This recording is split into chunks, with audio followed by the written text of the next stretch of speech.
दोस्तों, आज जो कहानी हम आपको सुनाने जा रहे हैं, उसमें रोमांच, रहस्य और परिवार के रिश्तों के बीच छुपे हुए सच का एक ऐसा खेल है जो आपको सोचने पर मजबूर कर देगा।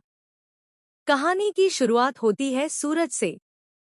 सूरज ने अभी-अभी एक ऐसा राज सुना है जिसने उसकी दुनिया हिला दी है।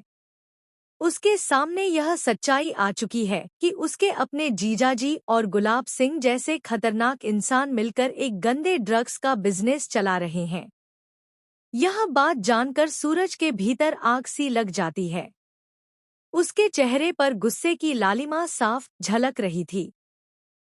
घर का माहौल तब और बिगड़ जाता है जब सूरज का जीजाजी ब्लूटूथ नाम के लड़के को थप्पड़ मारने के लिए हाथ उठाता है। तभी बीच में ईशा आकर उसका हाथ पकड़ लेती है और आवाज भरकर कहती है, ऐसा क्या हो गया जीजाजी, जो आप ब्लूटूथ को यूं थप्पड़ मारने चले थे? ईशा की आवाज में एक मासूमियत और सच्चाई थी, मगर उसके शब्दों ने आग में घी का काम कर दिया। इसी बीच ताई माँ वहां पहुंच जाती है।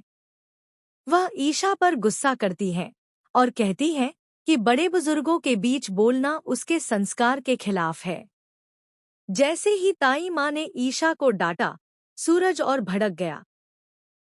वह बिना कुछ सोचे समझे आगे बढ़ा और जीजाजी का गला पकड़ लिया। उसकी आंखों में आग थी और आवाज में तूफान। आपने हमारे पूरे परिवार को धोखा दिया है, जीजाजी। आपने जो किया है, उसकी सजा आपको जरूर मिलेगी। ताई माँ घबराई हुई सूरज से पूछ बैठती है, आखिर दामाद जी ने ऐसा क्या कर दिया है जिसके कारण तुम इतनी आग बबूला हो रहे हो? सूरज एक पल रुकता है, फिर सारा राज खोल देता है। ताई माँ, आपने जिन पर भरोसा किया, वही आपके साथ सबसे बड़ा छल कर गए। इन्होंने आपके खाने के बिजनेस के बहाने ड्रग्स का धंधा शुरू किया है। यह सिर्फ हमारा नहीं, बल्कि पूरे समाज का गुनाह है। सूरज इतना कहकर जीजाजी के गाल पर एक जोरदार थप्पड़ जड़ देता है। पूरा घर सन्न रह जाता है। ईशा दौड़कर सूरज को पकड़ लेती है और समझाने की कोशिश करती है, सूरज, गुस्से से काम मत लो। जीजाजी ने बहुत बड़ा गुनाह किया है, लेकिन इन्हें सजा पुलिस देगी। हमें कानून पर भरोसा करना चाहिए। ईशा फोन उठाकर पुलिस बुलाने ही वाली थी कि जीजाजी उसके पैरों में गिर पड़ते हैं। उनकी आंखों से आंसू झरने लगते हैं। मुझे माफ कर दो ईशा। मैंने यह सब पैसों के लालच में किया। गलती हो गई।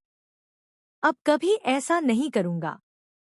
मुझे एक मौका दे दो। जीजाजी की आवाज में काम और डर दोनों साफ झलक रहे थे। लेकिन सूरज जानता था कि सिर्फ माफी मांगने से इतनी बड़ी गलती माफ नहीं हो सकती। उसका गुस्सा अब गुलाब सिंह पर भड़क चुका था। वह सीधे उसके पास पहुंचा। गुलाब सिंह के सामने खड़े होकर सूरज ने कहा, बाबूजी, आपने जो किया वह बिल्कुल गलत है। आपने हमारे जीजाजी को ड्रग्स के बिजनेस में फंसाया और पैसे देकर उन्हें गलत राह पर धकेला।